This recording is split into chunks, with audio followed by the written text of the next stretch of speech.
ఆపారు.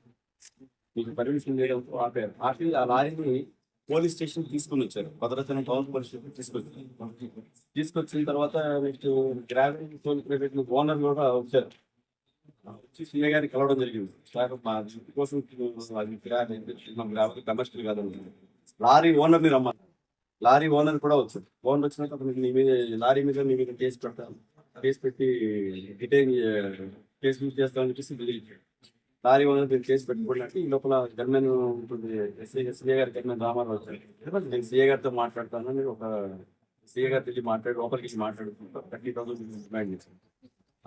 చేసి 30,000 లారీ మాట్లాడతాను ఓనర్ చెప్పండి. లారీ ఓనర్ మీరు కేసు పెట్టుకోండి, నా దగ్గర అంత డబ్బులు ఇవ్వడం లేదు మళ్ళీ కావాలంటే సీఏ గారితో మాట్లాడుతుంది. మళ్ళీ లోపలికి మళ్ళీ నేను 20,000 రూపాయలకి ఇచ్చేసాను. తగ్గించిన తర్వాత 20,000 రూపాయలు ఇప్పుడు కట్టలేదు, నా దగ్గర లేదంటే ఇప్పుడు కడితే నేను లారీ నొప్పిస్తాను లేని పరిస్థితిలో ఇమీడియట్ గా ఒక నంబర్ ఇస్తుందని ఫోన్ పెట్టారని ఒక పిఎస్ఓ రామారావు వేరే థర్డ్ పర్సన్ పంపించాడు, కార్తిక్ అనే పంపించాడు. వచ్చిన తర్వాత కార్తిక్ అనే అకౌంట్ మన రామారావు యొక్క అదే డీల్ ప్రకారమే 20,000 రూపాయలు ఫోన్ పే చేసిన కూడా క్లియర్ రికార్డింగ్. ఫోన్ పే చేసిన మరుక్షణమే లారీని రిలీజ్ చేస్తుంది.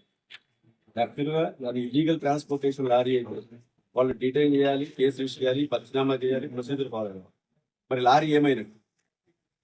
సో నెక్స్ట్ మేము మా ఏసీబీ ఇన్వెస్టిగేషన్ ప్రకారం మీడియా సమస్యలు మేము బదిలీ చేస్తాం.